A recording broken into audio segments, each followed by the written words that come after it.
देशाचा माझ्या तिरंगा बेट्या,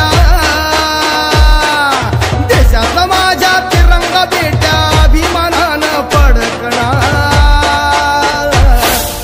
14 एप्रिलला माझ्या भीमाच्या रूपात भाग घेणार.